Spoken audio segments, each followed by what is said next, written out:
بسم اللہ الرحمن الرحیم. السلام علیکم. سینٹر پوائنٹ سرا زیم محمد فہیم په بنو کې د سی ټي ډي هډ کوارټر باندې حمله د هغې اپریشن ختم شو، خو هغې حملې د وجه نه کوم چې یو سیاست مخکې نه روانو د صوبې او د وفاق ترمنځ هغې ته نور هم هوا ملو شوه او ټولو نه اول پرون چې کله په یو قطار باندې ټول وفاقي وزیران ناستو او هغوی خبره کوله د بازارونه بندولو حوالې سره یا مارکیټونه بندولو حوالې سره، نو هغې خبرو دوران هغوی د بنو واقعې خبره هم وکړه او خواجه آصف صاحب زمونږ وفاقي وزیر دفاع هغوی دا الزامات ولګول په خیبر پښتونخوا پولیس باندې، په خیبر پښتونخوا حکومت باندې او بیا هغه د مسلم لیگ نون او د پاکستان تحریک انصاف جګړې شروع شوې، یو بل ته بدرد وینا شروع شوه او بیا د هغې نه پس جواب کې نن یو ځل د جوابي پریس کانفرنس وشو کې سلور کسان د خیبر پښتونخوا د کابینې ممبران کېناستل. ټولو نه اول هلته کې ناست تیمور سلیم جګړه صاحب، بیا ورسره کامران بنګش صاحب، بیا هغوی سره بابر سلیم سواتی صاحب او ورسره بیرسټر محمد علي صاحب. څلور واړو ټول جواب سیاسي ورکه چې کم سوال ته کېده هغوی به صرف او صرف د سیاست جواب ورکه او د بنو اپریشن حوالې سره هم هغوی جواب دپاره تیار نه و او هغوی چې دغه د حوالې سره به تاسو ته مونږ بعد کې بریفنګ درکو چې بنو اپریشن کې څه شوي دي او څوک هلته کې مونږ ریسکیو کړي دي، څومره کسان پای کې مرګ او جوړلې تفصیلات دي اب بعد کې ملاویږي، خو نن به مونږ خبره صرف د وفاقي حکومت حوالې سره کوو او مونږ به خبره کوو ټول نه اول د بابر سلیم سواتی صاحب حوالې سره. بابر سلیم صاحب ډیر غصې اظهار یې وکړه، ډیر بد رد یې وویلې او وفاقي حکومت خلاف کافي کلو هغه راغې او هغه دا ذکر وکړه چې کوم دې وخت کې خیبر پښتونخوا کې دننه ترهګري روانه ده، د دې ټوله ذمواري په فیډرل گورنمنټ باندې راځي، ولې چې رژیم چینج مطلب وفاق کې چې کله عمران خان صاحب د څوکۍ نه لرې شو او هلته کې راغې کېناستې شهباز شریف صاحب، نو د هغې نه پس دا حالات خراب شوي دي، هغې نه مخکې خو هیڅ مسله نه وه او دا د وفاقی حکومت ټول وجه ده چې خیبر پښتونخوا کې دغه حالات خرابیږي لګیا دي او بیا خیبر پښتونخوا کې پولیس باندې اعتراضات لګي، نو وفاقی حکومت د خپل ذمواري هم وګوري، ولې چې بابر سلیم سواتی صاحب د وخت کې د داخلې دپاره د مونږ د وزیر اعلی مشیر دی، نو هغوی د پولیس او بیا لا انفورسنګ ایجنسیز حوالې سره کم چې په قبایلي سیمه کې مسله ده هغه هم مخې ته راوړه چې مونږ ته مسلې د وفاق طرف نه دي، مونږ ته هغه فنډز نه ملاویږي دغه د سیکیورټي دپاره په سپیشلی په سابقه فاټا کې کم چې مونږ ته پکار دي او 55 ارب کې صرف او صرف 5.5 ارب ډیولپمنٹ فنډ راغلی دی. بابر سلیم سواتی صاحب چې کومې خبرې کړي دي هغې خبرو کې تاسو هم وورئ هغوی څه ویلي دي دغه د پولیس حوالې سره او بیا پولیس یا سی ټي ډي حوالې سره کم چې فیډرل گورنمنٹ جواب ورکوه نو وفاق ته هغوی څه جواب ورکوه. څوک چې دغه وفاقي حکومت سپورټ کوي په هغه باندې هم حیران یم. بهرحال د بابر سلیم سواتی صاحب غصه یو طرف ته، خو دغه سوال هلته وشو چې آیا 18 آئیني ترمیم نه پس دا ذمواري د صوبې نه ده چې هغه په صوبه کې دننه دغه ټولو ترهګرۍ خلاف کاروایانې وکړي، دغه چې کوم هلته کې لا انفورسنګ ایجنسیانې دي هغه صوبې سره نه دي، پولیس صوبې ته نه دی حواله شوی او پولیس آیا دې باندې کار نه کوي، چې موږ ګورو اکثر له هم دا خبره وي چې د پوره اپریشن کې دننه صوبایي حکومت بالکل غایب و، چرته هم نه ښکارېده. د اتوار مازدیګر کې دغه هلته کې دا علاقه کیپچر شوی وه، دغه کمپاؤنډ کیپچر شوی و او پرون ماسخوتن ناوخته ټایم کې هغه مکمل توبه کړلی شو. انیشل تقریبا 20-25 منټ اپریشن و، خو هغې نه پس هم هغې کې دننه مسلې روانې وې او تقریبا 9:30 بجې کمپاؤنډ کلیر وګرځولی شو، نو دغه دومره ټایم تقریبا 48 غنټو نه زیات وخت 60 غنټې من برابرېږي، 60 غنټو پورې دا عرص روان و، نو دومره ټایم کې دننه صوبایي حکومت چرته هم نه و، صرف د بیرسټر محمد علي صاحب دوه بیانات مخې ته راغلي وو په 3 ورځو کې 2 بیانات، ولې دومره صوبایي حکومت غایب و، ولې صوبایي حکومت دې کې دننه خپل پریزنس نه ښو، نو دغه سوال چې کله بیرسټر محمد علي صاحب نه وشو نو دا څه دا رنګه و.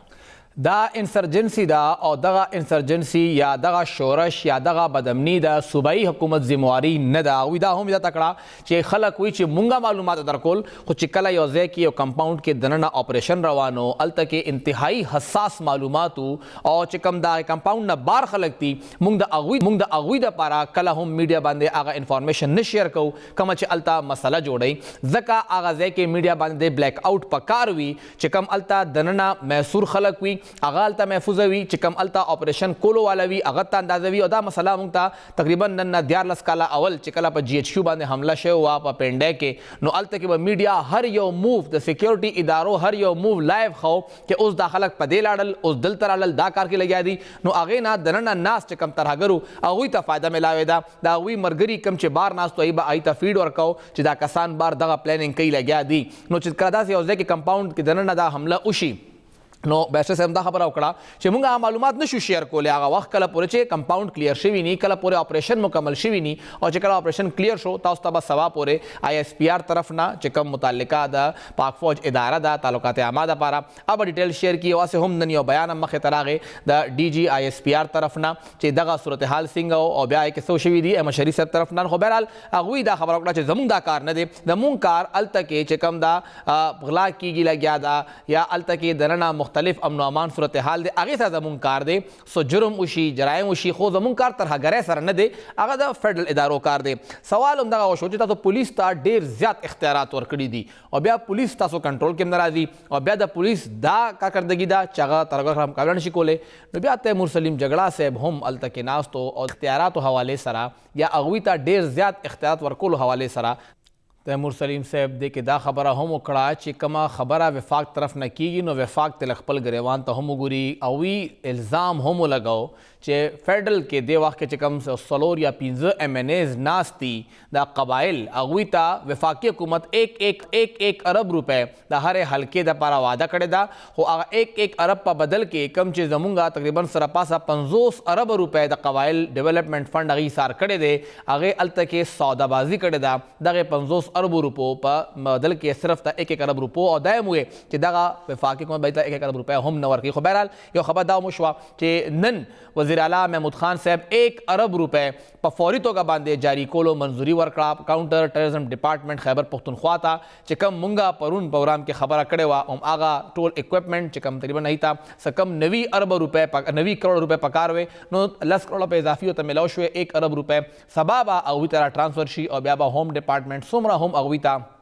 خریداری کول دي د گاڑو موټر سایکل ضرورت دی افرادی قوت د ډرون کیمرو دی یا جی ایس ایم لوکیټر دی څومره هم هغوی ته پکار دي ګوګلز هغوی ته پکار دي نایټ ویژن ګوګلز شو هغه هر څه به هغوی بیا اغستی شي دا ټول کلیرنس هغوی ته میلاو شو 1 ارب روپۍ ته منظور شو خو بهرحال چې کوم دې وخت کې سیاست روان دی د صوبې او وفاق او اوس سیاست په امن و امان باندې کیږي په دې به نوره هم خبره کوو یو وړې شندمې نه پس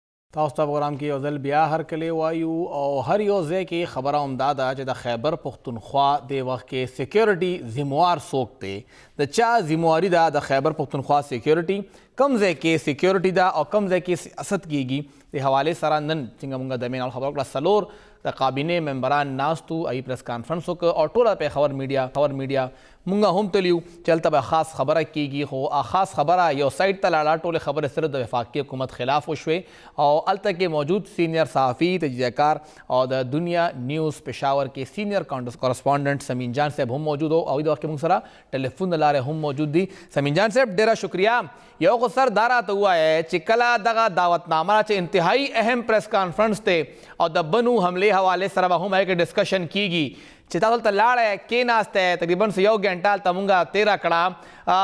څه معلومات لاسته رالل یا صرف یو سیاسي بیانبازي وه دا صرف یو سیاسي بیانبازي وه چې کم مرکز کې خواجه آصف صاحب په قومي اسمبلی کې هم کړی و او هغه د هغې نه د اپریشن کمپلیټ کولو نه مخکې هغه دا بیان جاري کړی و چې اپریشن کمپلیټ شو خو په دې تناظر کې وګورو نو کوم چې خیبر پښتونخوا مشیر داخله و نو هغه نه پرون هم مونږ دا تپوس کړی نو هغه مونږ ته هم دغه ویډیو په خپل خبره کې چې یاره اپریشن چې دی هغه کمپلیټ شوی دی نور څه تفصیلات هغه سره نه وو خو هغه صرف دا وویل او دلته کې هم مونږ دا وکړه چې ټوله ملبه چې دا خیبر پښتونخوا چې کم دی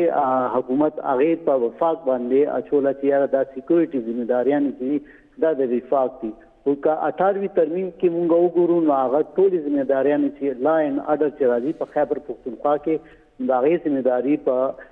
خیبر پښتونخوا حکومت ته راځي، ولې چې دا اختیار د خیبر پښتونخوا حکومت دی. کم دی چې دی د افغان بارډر خبره کوي چې افغان سره بارډر دی، نو آلریډي چې سیکورټي ادارو چې دی هلته فینسینګ چې دی تقریبا 90% چې دی هغه کمپلیټ شوی دی او هغې طرف نه هم لکه بالکل محفوظ دی، هغه لارې محفوظ دی. دې وخت کې چې څه ټایم د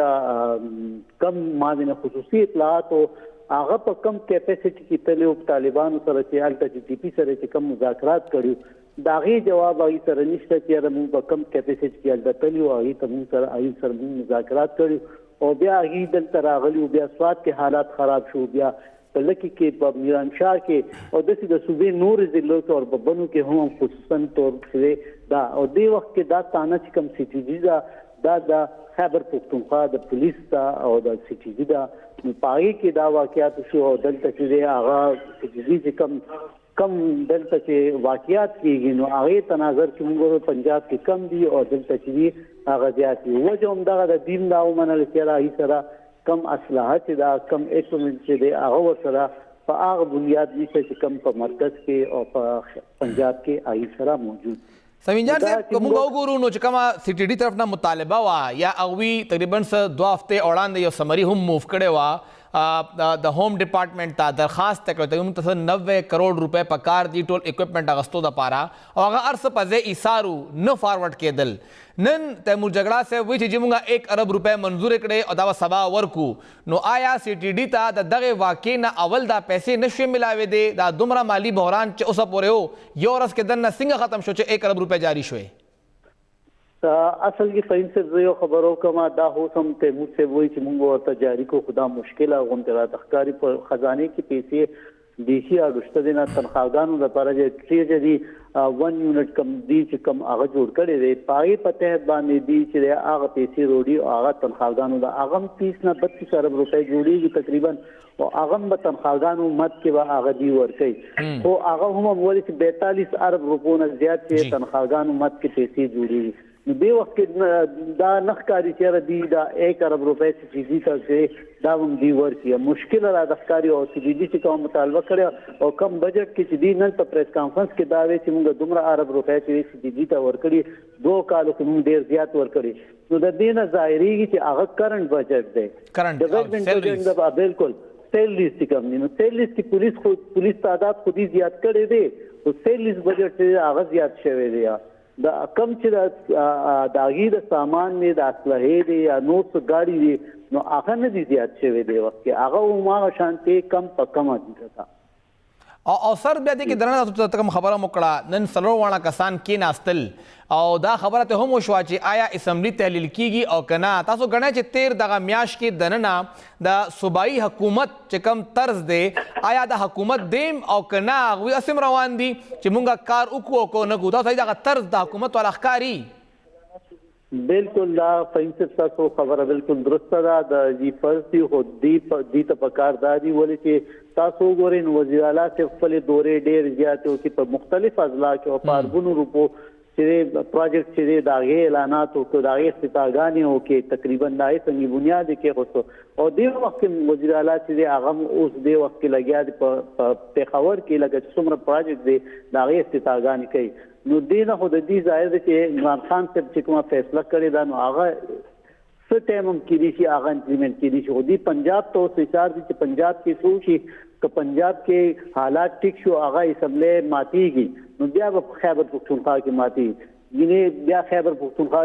پنجاب کې نه ماتېږي او هلته تبدیلي راغله نو خیبر پښتونخوا کې چې کومه اسمبلی ده هغه به بچ کېږي هغه به دلته دي بیا نه ماتوي او بیا به دا حکومت چې دا خپل مدت پوره کوي. نو سمین جان صاحب هغې پورې به زمونږ سیکیورټي ادارې څه کوي؟ هغې پورې به زمونږ سی ټي ډي څه کوي؟ زمونږ به پولیس څه کوي؟ زمونږ به لیوي څه کوي؟ فرنټیر کانسټیبلري به څه کوي؟ آیا هغوی به هم دغسې ناست دي هلته به حملې کېږي کله به وانا پولیس اسټیشن باندې حمله کېږي هلته به پولیس اهلکار لاک کېږي کله به پېښور کې اچینی کې حمله کېږي کله به بنو کې حمله کېږي او حکومت به صرف ناست دي چې موږ کله استعفا ورکړو؟ بالکل عمده بالکل تاسو فهیم صاحب بالکل صحیح وایي چې همدغه سلسله چې دا به جاري وي ولې چې د دې ترمنځ چې کم چې دی دې سره هغه شانتې دی چې وفاق سره چې کم چپ کلش ته دی راغله دا غي بنا باندې د سختاري کې ردی ته ډیر مشکلات به د پیش کیږي او دی هم دا تیمور ته هم دا وایي چې د کم د قبایلی اضلاع چې کم فند دی هغه هم ته نه دی راکړل دا غي د ودی موږ سکیورټي خدشات ډیر زیات دي ودلته چې وګوره د قبایلی اضلاع کده اف سی وګوره کده سی ډی وګوره تنخواګانو د لپاره دي سره پیسې نه پوره کیږي نو چې پیسې تنخواګانو د لپاره نه کې پولیس خو هغه فرنٹ لائن باندې هو پولیس وی دایي باندې هو عملي کی او مخکې هم د تکری 2009 کې وګوره 2010 کې وګوره هم دغه صورتحال او دغه صورتحال چې دلته اوس ځای جوړیږي نو دا د ګورنمنت چې د خیبر پختونخوا حکومت ته دا پکار دي چې د اقداماتو کی چیرې او پولیس د لپاره هم دلته امان چې دلته بحال کی او پولیس ته هم د سکیورټي ملوشي د حالات ورته ملوشي د اسلحه د ګاډي ملوشي چې هغه د دهشتګردو چې دهشتګردو چې راهي مقابله کوي هغه شانته ډیره شکریہ سمین جان صاحب او څنګه غوي ذکر وکړ چې د پولیس ضرورت هم قتل غواړي اختیارات خو څنګه ته مو جګړه سه بالکل مونږ ورکړي دي خو دغه پولیس لګ اکاونټیبل کول هم غواړي پولیس کې دننه دوه ډېر ایکسټریمز دي چې کله امن و امان نو بتخوره کې هم دغه سی ټي ډي اهلکاران په خپله ملوث وو په هغې باندې اف آی آر شوي دي او چې لږ هلته کې اوس پریشر راغی نو عام خلک به اوچتول هغې نه به بهتې غوستې او اوس چې کله ترهګرو مقابله راله نو بیا وایي زمونږ کار خو پولیسینګ دی مونږ خو مقابله نشو کولی پولیس دې وخت کې مسلسل د تنقید په ضد کې ده تنقید په هغوی باندې کیږي لګیا دی او همدغه مسله ده د پولیس یا د پولیس دې وخت کې څه پوزیشن دی پولیس چېرته ولاړ دی آیا پولیس دا مقابله کولی شي او که نه پولیس ته چې کوم ضرورت دی هغه هر څه میلاویږي او که نه په دې به خبره کوو یو وړه شنته مې نه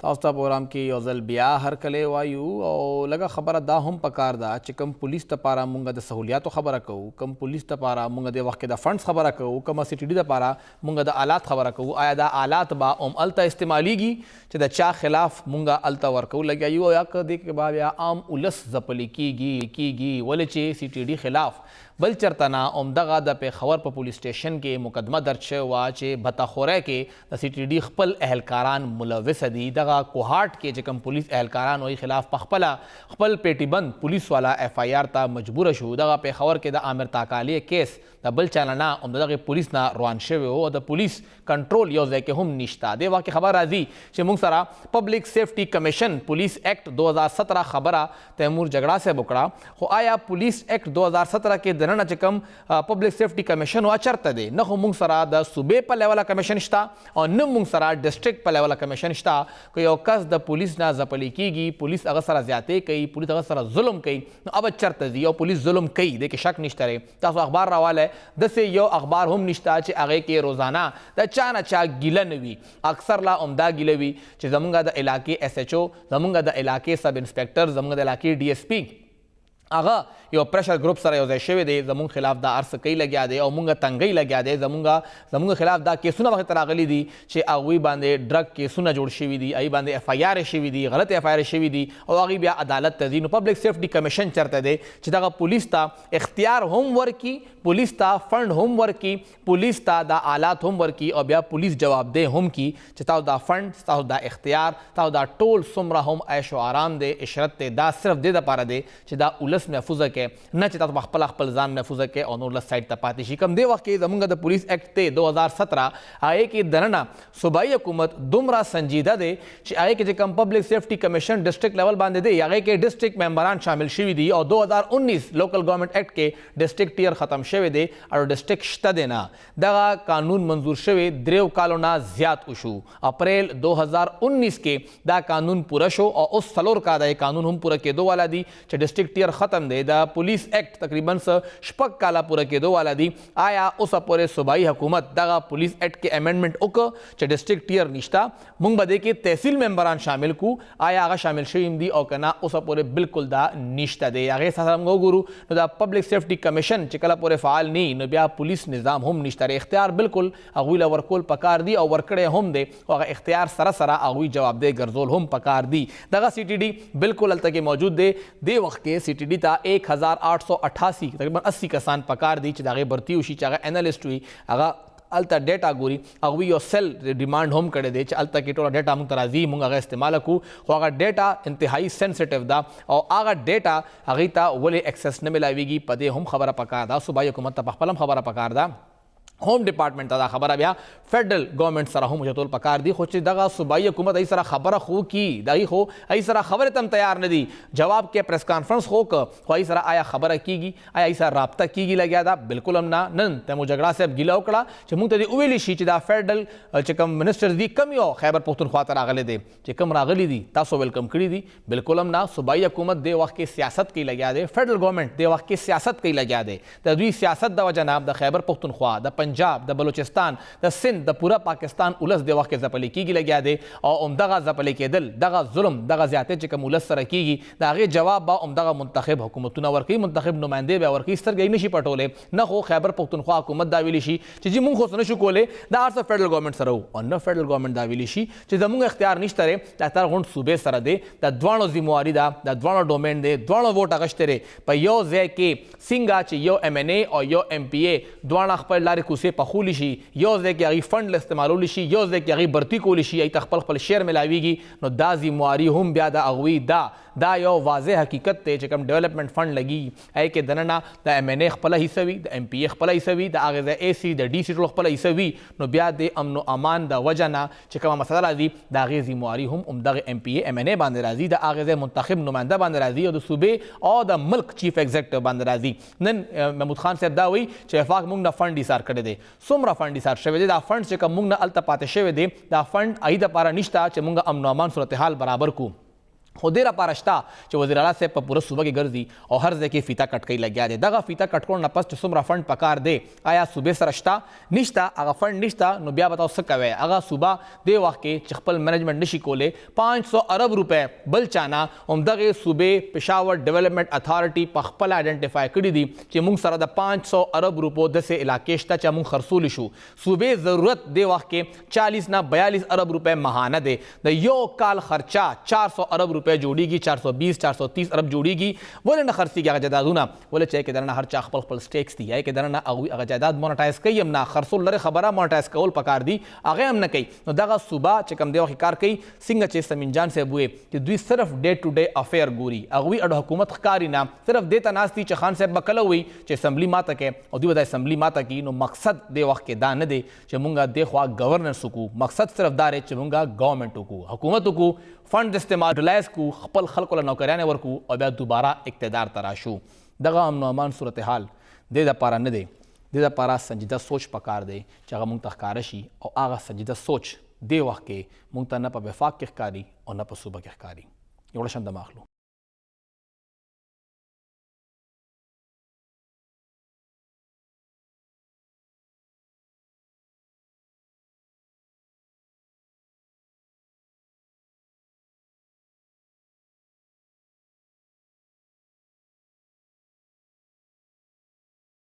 تاسو ته پروګرام کې یو ځل بیا هر کلی وایو تقریبا 2 کاله اول پېښور ته دا یو اعزاز ملو شو چې دا پهلنی ښار یا صوبایي حکومت پهلنی حکومت و چې هغوی په پورا ایشیا کې یا ساوت ایشیا کې بخښنه غواړم چې هغوی چې کوم دی وخت کې سټری ډاګز دي آواره سپي دي دا چې کوم په لارو ګرځي هغه وجلو په ځای د هغوی علاج شروع کړه د هغوی نسبندي یې شروع کړه او پېښور کې دغه پروجیکټ هغه وخت کې د پېښور ډسټرکټ ډایرکټر لایف سټاک ډاکټر سید معصوم علي صاحب شروع کړو هغه وخت کې دا پروجیکټ شروع شو او بیا هغې نه پس دا پروجیکټ تر اوسه پورې هغه چلیږي لګیا دی آن اینډ آف روان دی خو هغې کې دننه څه غلطیانې بیا ورو ټیک کېدې پهله ځلو یو پهله تجربه وه او هغه سټریم لاین شوه او اوس صوبایي حکومت د هغې پروجیکټ ته دا فیصله کړې ده چې هغې ته به دوی اوس وسعت ورکوي او پوره صوبه کې بدا وہ پروجیکٹ چلی گی مطلب پورا صوبہ کے بعد 100 کھم دا غسپی وجنینا داغے با علاج کی گی داغے با نسبندی کی گی اور آغا با خپل چکم داغوی عمر دے اب پورا کی مڑکی گی با خو نور بچی با نشی روڑے پدے با خبر رکھو چی طریقہ کار سے دے پلان سے دے اور دا با سنگا ایگزیکیوٹ کی گی ٹیلی فون دلارے دے وقت کے منگ سادہ عمدہ پروجیکٹ ڈائریکٹر ڈاکٹر سید معصوم علی سے موجود دے. ڈاکٹر صاحب ڈیرہ شکریہ. ڈاکٹر صاحب یہ تو بتائیے گا سب پہلے کہ ہمیں کہ یہ پروجیکٹ جو آپ لے کر آئے تھے پہلے بھی آپ کا برین چائلڈ تھا, عمومی طور پہ کوئی تیار نہیں ہوتا اس چیز کے لیے کہ کیوں ہم ان آوارہ کتوں کا علاج کریں, گولی مارے معاملہ ختم کریں, لیکن آپ نے کیوں ان کتوں کو مارنے کے بجائے ان کا علاج جو ہے وہ ترجیح دی اس کو؟ تھینک یو ویری مچ فہیم بھائی, آپ نے بہت اچھا وہ ٹاپک آپ نے اٹھا لیا. ہم نے جو 2019 میں پروجیکٹ چھوڑا تھا, جو ڈی سی پشاور محمد علی صاحب تھے اس زمانے میں, تو انہوں نے اس پروجیکٹ کو اسپانسر کیا تھا اور بینگ ڈی سی پشاور انہوں نے کمپلیٹ سپورٹ ہمیں دی تھی, تو ہم نے یہ چلایا تھا. لیکن اب وقت کے ساتھ ساتھ پھر یوں ہوا کہ ودن 2-3 سال بھی اس نے گزر گئے, ہمارے ڈپارٹمنٹ اس کو چلاتا رہا. اب یہ ہوا بیچ میں بات جو ہوئی کہانی کہ جو ہمارے بڑے ہاسپٹلز ہیں لائک لیڈی ریڈنگ, ادھر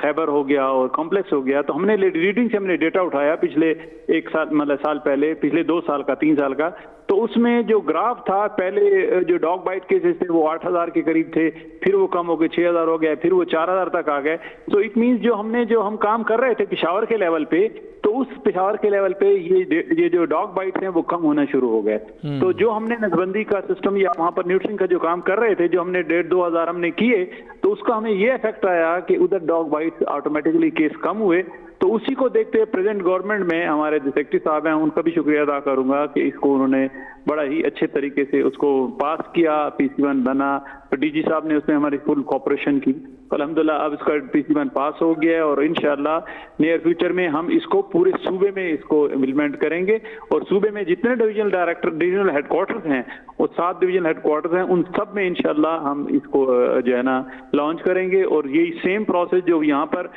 جو WSSP اور PDA اور TMO والے لوگ جو ہے ہمیں کوپریٹ کرتے تھے, ان کی وہ جو ہے نا اسی طرح پورے صوبے میں ہم سے کوپریٹ کریں گے. اور ہمارا جو اسٹاف ہے, لاسٹ اسٹاک ڈپارٹمنٹ کا اسٹاف ہے پورے صوبے کا, وہ اسی طرح ہی آپریٹ کرے گا. اور آپریٹ کرنے کے بعد یہ جو ہے نا اینیمل کو اسی جگہ پر چھوڑ دیا جائے گا, اور اس سے اینیمل اپنا بایولوجیکل لائف جو ہے گزارے گا. اس میں ہم اس کو ماریں گے نہیں, مطلب ہم اس کو جو ہے نا وہ کہتے ہیں شوٹنگ, وہ کام نہیں ہوگا, نہ اس کو وہ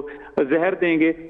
یہ سب کچھ کر کے انشاءاللہ اس سے بھی ایک بہت بڑا افیکٹ آئے گا ریبس کنٹرول کرنے پر انشاءاللہ. اور جو ہے نا اس کا جو رزلٹ ہے, آپ نے ذکر کیا کہ آپ کتوں کا جو کاٹنے کی شرح ہے وہ کم ہوتی, تقریباً 8-9 ہزار سے 4,000 یا 2,000 پہ وہ آئی ہے, اتنی کم ہوئی ہے. جب کتا زندہ ہے اور کتے کو آپ آپریشن کے بعد دوبارہ کھلا چھوڑ رہے ہیں, تو وہ بائٹ کیوں نہیں کر رہا؟ ایسی کیا وجہ ہے؟ کتا تو زندہ ہے. اس میں اس طرح ہے, کتا تو زندہ ہی ہے, اس میں کوئی شک نہیں ہے. لیکن اس میں یہ ہوتا ہے جب ڈاگ میل ڈاگ ہوتا ہے تو اس میں ایگریشن کی وہ ہوتی ہے, میل ول بی مور ایگریسو, اور جہاں کہیں فیمیل ہیٹ میں آئے گی تو وہ ادھر جائے گا بھی صحیح, پھر یہ ڈاگ آپس میں فائٹ کریں گے. جب یہ کتے آپس میں لڑیں گے تو اس میں کہیں بھی ریبیز وائرس والا کسی میں بھی چانس ہوگا, تو وہ ان میں فردر جو ہے اس کو دے گا, مطلب اس سے اور ڈاگ افیکٹ ہوں گے, اور پھر وہ ڈاگ اگر ریبڈ ہو جائے گا تو اسی طرح پھر اس نے انسانوں کو کاٹنا ہے. اور اگر فرض کیا یہ ہم نے اس کو آپریٹ کر دیا اور اس کی ہم نے نیوٹرنگ کر لی, تو وہ اس بنچ میں اس گروپ میں جائے گا ہی نہیں, کیونکہ ادھر اس کا اینڈروجن لیول ہے نہ, وہ جو ہے نا اس کے جو ہے نا ٹیسٹس بھی نہیں ہے, تو وہ کیا میل کے لیے فیمیل کے لیے اپنا سوچے گا کہ میں کہیں جاؤں. تو اس میں ان کی ایگریشن ختم ہوتی ہے, سب سے بڑی چیز ہے. جہاں ایگریشن ختم ہوگی, لڑنے کی پاور ان کی آٹومیٹکلی ختم ہو جاتی ہے. صحیح. آپ نے ذکر کیا سر کہ لاسٹ ٹائم جیسا میں نے کہا بھی ابتدائیہ میں کہ مشکل تھا, پہلی بار تھی, کام ہوا, بہت کچھ سیکھا بھی گیا. انیشلی جو تھا وہ میل اور فیمیل دونوں کے آپریشنز کا فیصلہ ہوا تھا, لیکن بعد میں شاید آپ لوگوں نے ایک جینڈر کا آپریشن شروع کر دیا, اس کی کیا وجہ تھی؟ اصل میں فیمیل کو جب آپ آپریٹ کرتے ہیں نا, فیمیل کو, اس کے آپریشن میں ہمیں 15 دن کم از کم اس کو رکھنے کے لیے چاہیے ہوتے ہیں. میل اگر آپریٹ ہو جائے گا تو وہاں نمبر آف جو اس کے جو ہیں بریڈنگ سے جو ہے میل جو ہوتے ہیں وہ ہم ختم کر دیں گے اس طریقے سے. اس کے مطلب اس کا جو ہمیں بینیفٹ جائے گا اس کے فیمیل اگر ہیٹ میں آئی بھی ہے اور اگر وہاں پر کوئی ڈاگ جو ہے وہ کراس کرنے والا نہیں ہے تو آٹومیٹکلی اس کی ہیٹ ضائع ہو جاتی ہے پھر اگلے 6 مہینے میں. پھر اسی طریقے سے میں نے کہا نا وہ اپنی بایولوجیکل لائف جو ہے میل اپنی گزار دے گا اور اس سے جو ہے اس کی ڈیتھ واقع ہوگی اپنی نارمل نیچرل. اچھا اس میں ایک اور چیز ہے, جیسے اب یہ ہم نے 3 سال کا پروجیکٹ لایا ہے, انشاءاللہ نیکسٹ جو ہے شاید ہم اس کو ترقی دے کر اس میں ہم یہ کر لیں کہ ہم فیمیل کو بھی آپریٹ کے لیے ڈال دیں اور وہ آٹومیٹکلی ڈیولپمنٹ آئے گی. جس طرح اب ہم نے پہلے پشاور کے لیے کیا ہوا تھا اب پورے صوبے میں ہو گیا, اور اسی طریقے سے جو ہے فیمیل کا بھی شروع ہو جائے گا. ڈاکٹر صاحب آپ نے ذکر کیا کہ یہاں پہ آپریٹ ہوا, انیشلی تو کچھ ایسی کوشش بھی تھی کہ اس کو آپریٹ کرنے کے بعد آپ اس کو کہیں پہ 2-2.5 ہفتے کے لیے رکھتے تھے, جگہ کا بھی مسئلہ تھا کہ کہاں رکھنا ہے, پھر پشاور بہت بڑا شہر تھا, کہاں آپریٹ کریں گے. ایسا تو ممکن نہیں ہے کہ میں ایک آوارہ کتا جا کے بڑبیر میں پکڑتا ہوں اور پھر جا کے اس کا مترے میں آپریشن ہوتا ہے تو اس کو لانے لے جانے میں ہی میرے ہزاروں روپے لگ رہے ہیں. تو اس کا کیا طریقہ کار ہوگا, ایک تو اس کو آپریشن کے بعد رکھنے کا اور دوسرا اس کی ٹریولنگ کاسٹ کا کیا طریقہ کار ہوگا؟ اچھا اس میں جو ہے نا سٹارٹ میں ہم نے سٹارٹ میں یہی وہ کیا تھا, پھر ہم نے وقت کے ساتھ ساتھ ٹیکنیک کو ڈیولپ کیا. ہم نے کہا بجائے یہ کہ ہمیں کاسٹ جو ہے بہت زیادہ پڑ رہی تھی کہ اینیمل کو جب ہم 7 دن رکھ رہے تھے تو ڈیلی اس کی, اب ہم نے جو اینٹی بایوٹک لگ رہا تھا, پہلے ہم شارٹ وہ لگا رہے تھے عام اینٹی بایوٹک تھے, اس کے بعد ہم نے لانگ ٹرم جو ہے نا جو ہوتا ہے لانگ ٹرم جو اینٹی بایوٹک ہوتا ہے لانگ ایکٹنگ اینٹی بایوٹک وہ لگانا شروع کر دیا. اینٹی انفلیمیٹری بھی اسی طرح ہی ہم نے دینا شروع کر دیا. اس سے یہ فائدہ ہوا ہم نے آج آپریٹ کیا, ٹیکنیک بہترین لگائی اور اسی کے ساتھ ہی اگلے دن چھوڑ دیا, اور پھر وہ اپنی جگہ پہ جا کے اس کو جس جگہ سے ہم نے پکڑا تھا ادھر ہی جا کے اس کو کھانا بھی مل گیا اور وہ اپنا کھانا ٹھیک ٹھاک کھا رہا ہے اینڈ ہی از انجوائنگ ہز لائف. اور الحمدللہ ہم نے جتنے بھی 1,500-2 ہزار کے اوپر ہم نے اینیمل آپریٹ کیے ہیں, ہمیں کوئی بھی ایک ڈاگ ایسا نہیں ملا کہ جو آپریشن کے بعد مر گیا ہو, کیونکہ ہمارے پاس ٹی ایم اے اور اس کے سارا سٹاف ہمارے ساتھ آن لائن تھا. 24 آور ان کی ڈسکشن بھی ہوتی تھی, بات بھی ہوتی تھی, ڈیلی آپریٹ بھی ہم کرتے تھے. اس سے ہمیں کسی نے نہیں کہا کہ بھئی ہم نے آپریٹ کیا ہے اور وہ مر گیا ہے, ایسا کوئی واقعہ نہیں ہوا الحمدللہ. ڈاکٹر صاحب جب آپ نے پہلا آپریشن کیا تھا, میں خود بھی وہاں موجود تھا, آپ نے اپنے کلینک میں کیا تھا اور آپ نے خود کیا تھا. پشاور تک تو ٹھیک ہے ایک بندہ خود کر لے گا, اب آپ ہیں پروجیکٹ ڈائریکٹر, آپ کے پاس پورا صوبہ ہے, آپ کے پاس 6 اور ڈویژنل ہیڈ کوارٹرز بھی آ گئے. پشاور کے بعد اب کوہاٹ بھی ہے, بنو بھی ہے, ڈیرہ بھی ہے, مردان بھی ہے, سوات بھی ہے اور ایبٹ آباد بھی ہے. اب کیا پلان ہوگا, کیسے آپ کی ٹیم کام کرے گی, کتنی آپ کو ٹیم چاہیے ہوگی؟ ویری گڈ کویشچن. میں آپ کو آپ کے اس پروگرام کی وجہ سے بتاتا چلوں کہ ہمارے جو ویٹنیرین ہیں دے آر کمپیٹنٹ, اور الحمدللہ صرف ہمیں نے ایک کام کرنا ہے, ان کا ہاتھ سیدھا کرنا ہے اگر کسی کا ہے, ادروائز وہ آرام سے کر سکتے ہیں. جتنے بھی صوبے میں ہمارے ویٹنیرین بیٹھے ہیں, اور ہم ان کو ہم بیسیکلی ان کو بلائیں گے پشاور میں, ان کو ٹریننگ یہاں دیں گے. اس کے بعد جہاں پر بھی جو ہے ہمارا جیسے آپ نے بتایا کوہاٹ ڈویژن ہے, بنو ہے, ڈی اے خان ہے, سوات ہے, مردان ہے, ادھر جو ہے ادھر ہم اپنے جو ہے یہ آپریشن تھیٹر بنائیں گے. انہی آپریشن تھیٹر میں ان کو وہاں جا کے دین اینڈ دیر ہم ان کو ٹریننگ دیں گے فردر, تاکہ ان کا ہاتھ بالکل صاف ہو جائے, تاکہ وہ سرجری کریں تو ان کے ہاتھ سے کوئی ایسا 19-20 پرابلم نہ ہو. اور مجھے پراؤڈ ہے کہ ہمارے ویٹنیرین جتنے بھی ہیں دے آر کمپیٹنٹ, اور وہ الحمدللہ بغیر اس کے بھی وہ کہ میں کہوں کہ یار ہم ان کو ٹریننگ دیں گے, ایسا نہیں. ان کو صرف ہاتھ صاف کرنا ہے یا ان کا ریفریشر کورس لگے گا. ادروائز آل ڈی وی ایم اس میں ماسٹرز بھی ہیں, اس میں سی ایم ایس میں سرجری میں بھی, کلینکل میڈیسن سرجری میں بھی ماسٹرز کیے ہوئے ہیں, اور میں پراؤڈ فیل کرتا ہوں کہ ہمارے ویٹنیرین قابل ہیں اور انشاءاللہ وہ سارا کام بہترین طریقے سے سر انجام دیں. سر اس وقت سب سے مشکل کام یہ ہے کہ آپ صوبائی حکومت سے فنڈز لے کر آئیں, ان کے پاس وہ تنخواہیں دینے کے پیسے بھی نہیں ہیں, اور اس پروجیکٹ کو منظور کر لیا گیا ہے, فنڈز کا بندوبست کیسے کریں گے سر؟ دیکھیں گورنمنٹ نے جب ہمارا PC1 اپروو کر دیا, آج اس الحمدللہ ایڈمنسٹریٹو اپروول بھی اس کی ہو گئی ہے, فنڈ بھی اسی طریقے سے وہ ہمیں دیں گے, کیونکہ یہ بڑا ہاٹ ایشو ہے. اس میں جو ہے دیکھیں ریبیز ویری جو ہے نا ڈینجرس ڈیزیز ہے, اور ریبیز جو ہے یہ ایک دفعہ کسی کو ہو جائے 1 symptom per year اس کا کوئی علاج نہیں ہوتا. تو گورنمنٹ الحمدللہ اس پہ کام کر رہی ہے اور ہمیں فل سپورٹ کرے گی انشاءاللہ, اور فنڈ بھی دے گی اس میں. اور انشاءاللہ اور سر جو ٹی ایم ایز ہیں, کیونکہ آپ کو تو اب وہاں پہ سینیٹیشن کمپنیوں اور ٹی ایم ایز کی مدد بھی چاہیے ہوگی. کتا پکڑنا ان کی ذمہ داری ہے, آپریٹ کرنا آپ لوگوں کے پاس آئے گا. تو کیا وہاں پہ کوئی ڈیٹا وغیرہ کلیکشن, جیسا پشاور میں پہلے ہوا تھا, ایک سروے ہوا پورا, پی ڈی اے نے بھی کیا, ہمارے WSSP نے بھی کیا, ان سب نے کیا تھا, وہاں پہ کوئی سروے وغیرہ ہوگا اس سے پہلے؟ بالکل, ہم کام شروع کرنے سے پہلے ہم جنرل اس کا لے لیں گے کہ بھئی کتنا سروے, جیسے ڈی اے خان کا ہے, بنو کا ہے, اس کے ٹی ایم اوز اور اس کے جتنے بھی ہیں. اصل میں جو ہے نا جتنے بھی پروجیکٹ ہمارے ہیں نا, ہر ڈویژن میں ڈویژن کا جو